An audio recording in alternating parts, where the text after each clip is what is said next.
Bienvenidos a la segunda parte del abordaje en la enfermedad de Bongier. Mi nombre es Eduard Carrillo, estudiante de medicina de décimo semestre de la Universidad Cooperativa de Colombia, sede Medellín, y gestor social y coordinador de investigación de la Fundación Fuglucol. Procedemos a la tabla de contenido. De la primera parte aprendimos sobre la enfermedad de Bongier, cómo eran las manifestaciones clínicas, bioquímicas y rutas metabólicas implicadas.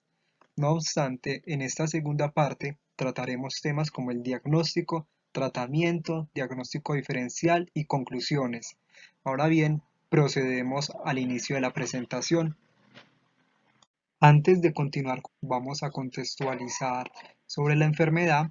Sabemos que es una enfermedad autosómica recesiva, metabólica, presenta unas deficiencias a nivel de la enzima glucosa 6-fosfatasa alfa o en el transportador de glucosa 6-fosfato, y al examen físico se evidencia talla baja, cara de luna llena, distensión abdominal, entre otros, y en el laboratorio se evidencia hiperlactatemia, hiperuricemia, hiperlipidemia e hipoglucemia, siendo estas últimas de mayor gravedad. Sabiendo esto, ahora sí podemos entrar en el diagnóstico. Tenemos que hacer una correlación con las manifestaciones clínicas, bioquímicas, pruebas moleculares, realizar un examen físico e historia clínica exhaustiva y enviar los exámenes de laboratorio pertinentes. Entonces tenemos niveles de glucosa, colesterol, triglicérido, hemoleucograma, niveles de vitamina, perfil hepático completo, lactato y ácido úrico. Y algo que es súper importante, no se recomienda la prueba de glucagón por la siguiente razón. Sabemos que el glucagón me va a estimular al hepatocito para que libere glucosa libre y aumenta la glucogenólisis. ¿Esto que me condiciona? A que al aumentar la glucogenólisis se aumenten los niveles de glucosa 6-fosfato, empeorándome el cuadro metabólico. Por lo tanto, no es recomendable realizar este tipo de pruebas en los pacientes con glucogenosis tipo 1.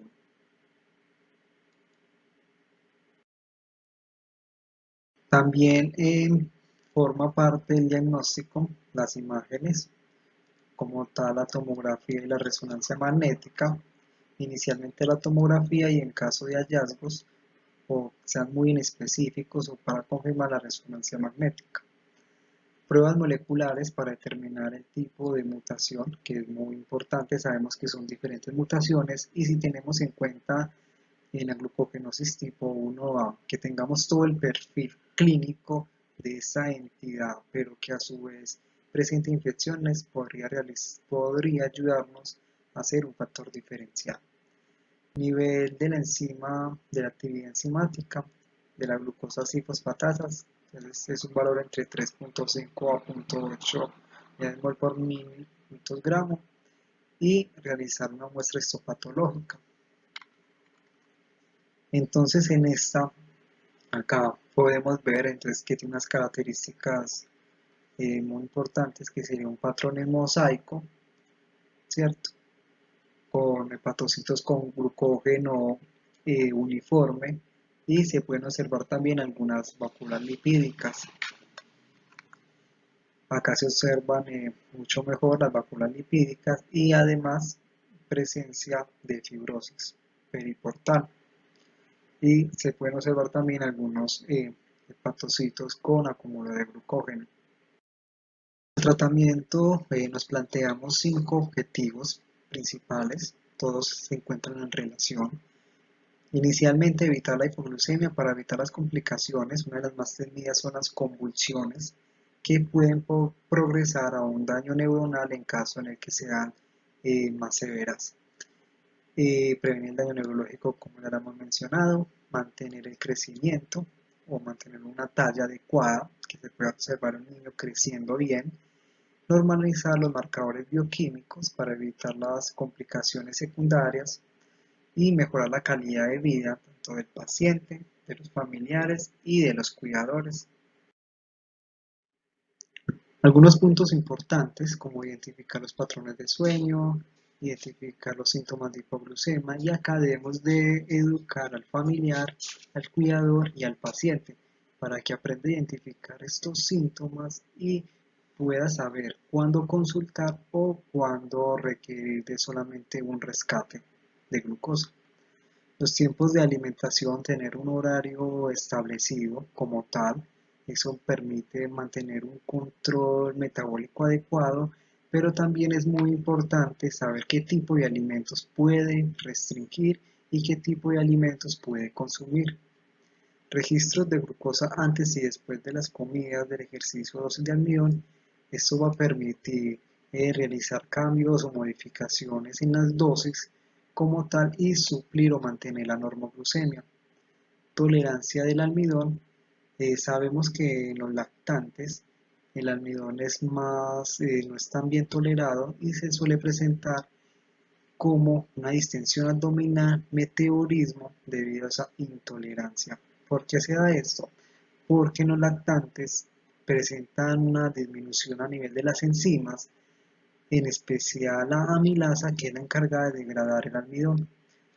No obstante, en alguna literatura han recomendado utilizar suplementos enzimáticos como pancrelipasa, que tiene diferentes enzimas pancreáticas que mejoran la tolerancia.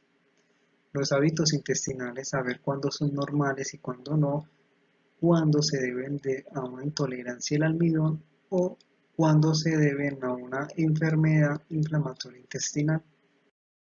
Por la alimentación, se recomienda alimentación frecuente en pequeñas porciones, dividida de la siguiente manera: carbohidratos complejos 60 al 70%, proteínas y grasas entre el 10 al 15%. Se deben evitar la ingesta de lactosa, sacarosa y fructosa, que aumentan la biodisponibilidad de glucosa 6-fosfato.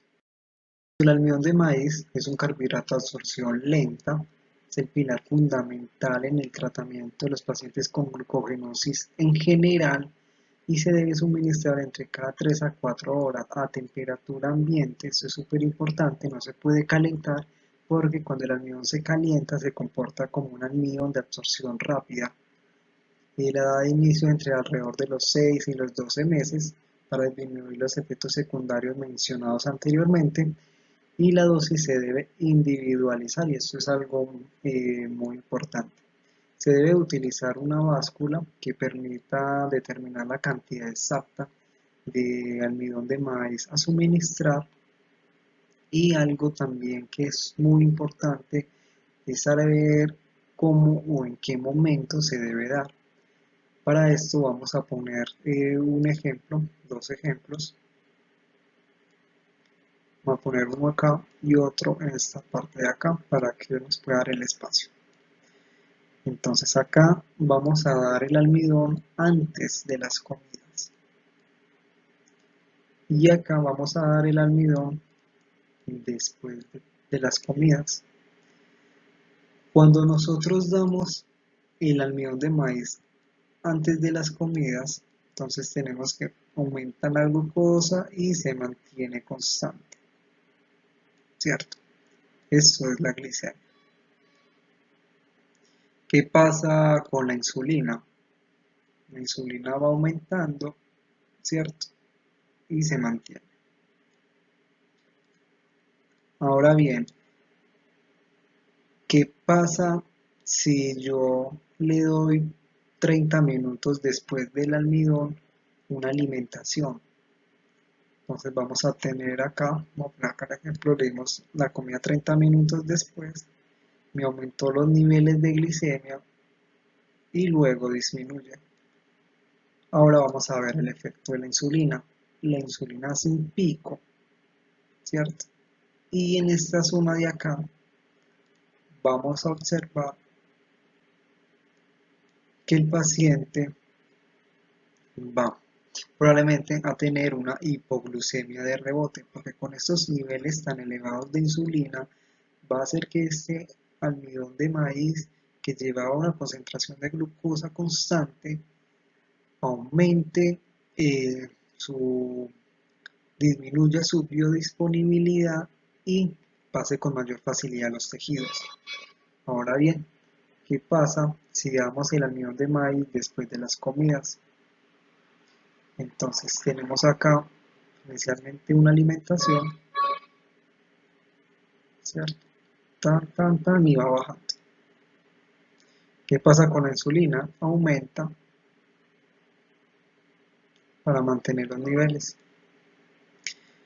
Y damos 30 minutos después el almidón de maíz. Entonces va a aumentar las concentraciones de glucosa y me las mantiene constantes. Entonces podemos ver la diferencia que tenemos en esta zona de acá, donde el almidón de maíz alrededor de 30 minutos después de la alimentación va a mantener los niveles de glucosa que empiezan a disminuir después de la alimentación. Esto es un gráfico que más o menos refleja el comportamiento de entre la alimentación y la fécula del maíz en cuanto a los niveles de insulina y los niveles de glicemia en sangre.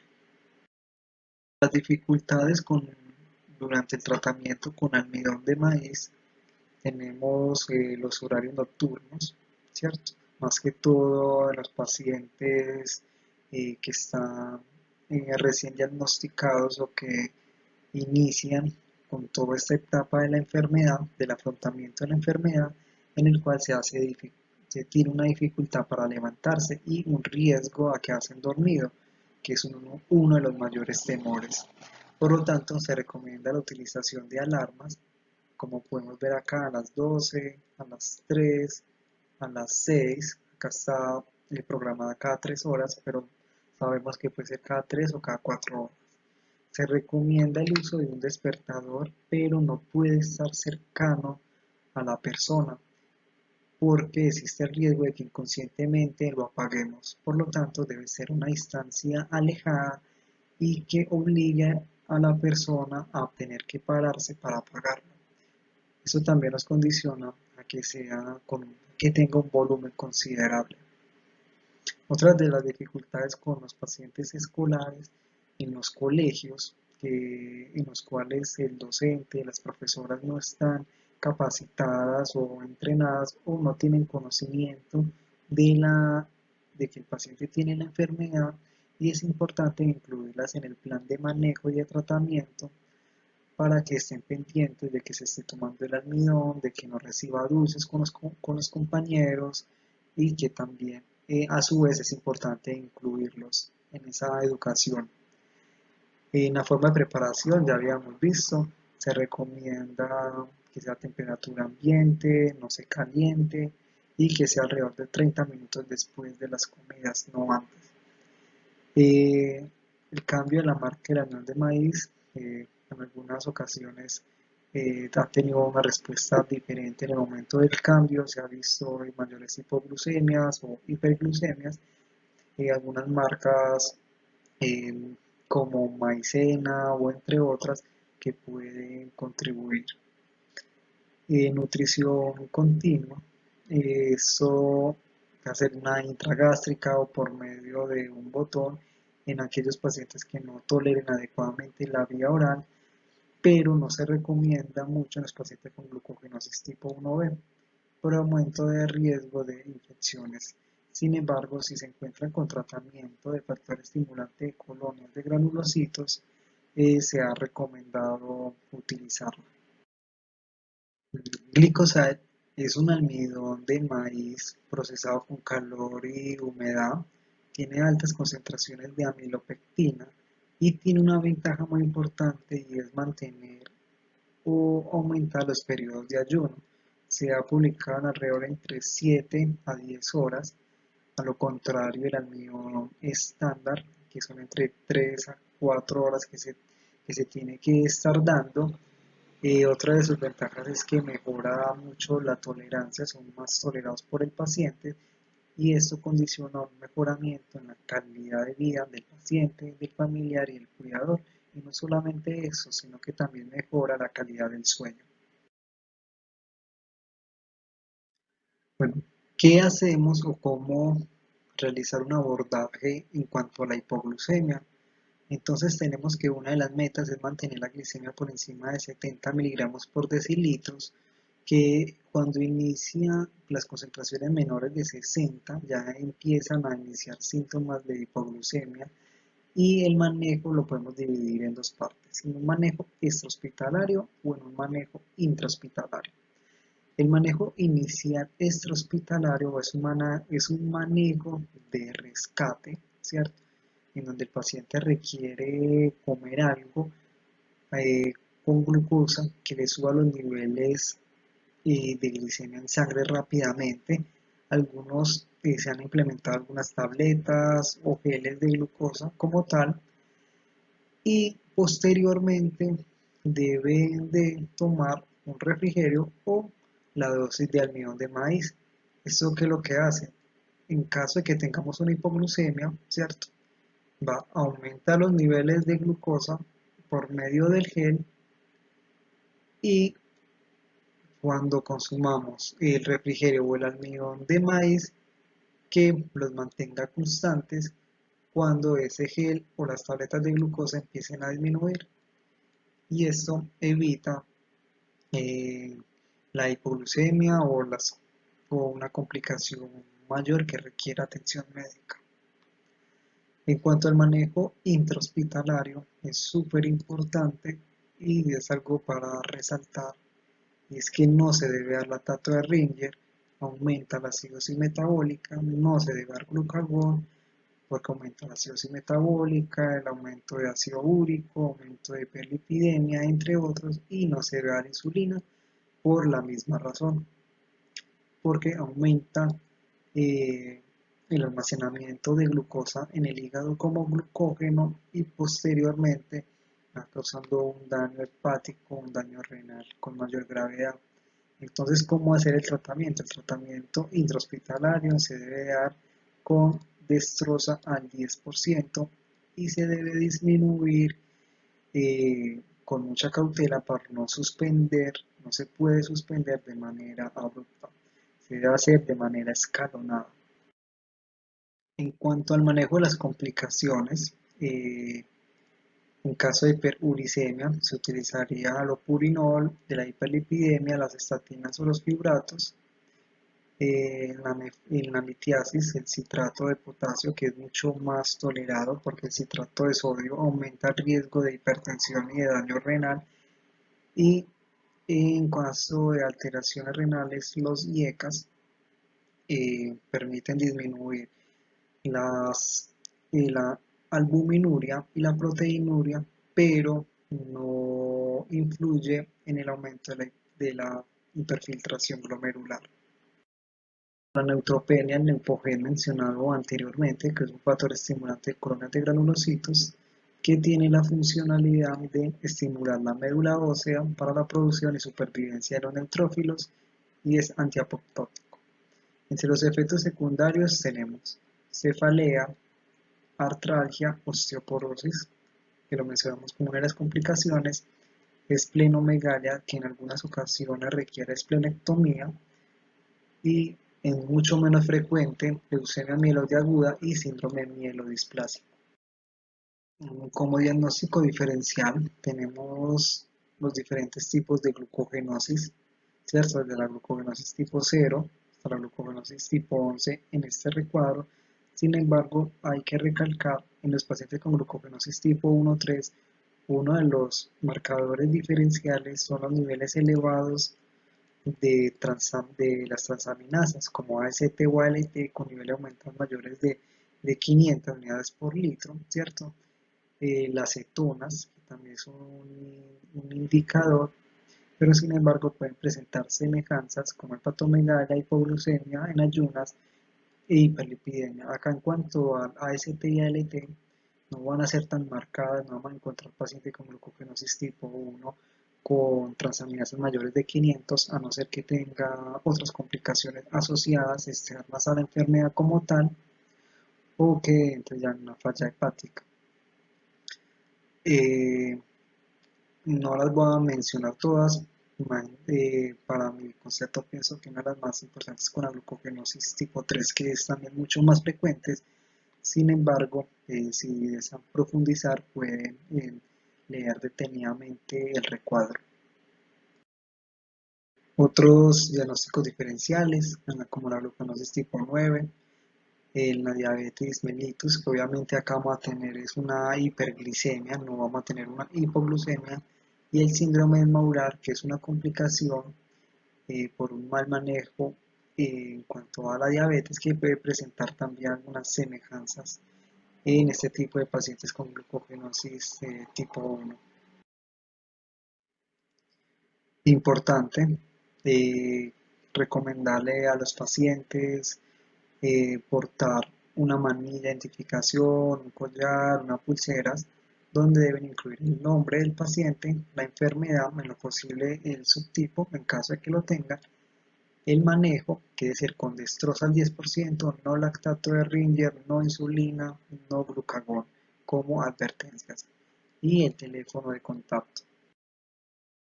Dentro de las conclusiones, se concluye que la enfermedad por almacenamiento de glucógeno tipo 1 o enfermedad de Bonnier es una patología poco frecuente en nuestra población, con un pronóstico favorable si se realiza un diagnóstico e intervención oportuna. De lo contrario, las complicaciones a corto y a largo plazo comprometen múltiples órganos y sistemas que pueden llevar a un retraso en el crecimiento y desarrollo, afectando la calidad de vida del paciente, de la familia, del cuidador o de su entorno como tal. Para que consulten la guía básica que realizamos de glucogenosis, donde explicamos brevemente qué es una glucogenosis, cuál es la alimentación que pueden consumir, cuáles están restringidas, y se realiza también un abordaje en cuanto a qué hacer en una emergencia. Entonces acá está el link, la pueden buscar también en Google como guía básica UCC glucogenosis y les aparecerá inmediatamente. Muchas gracias por su atención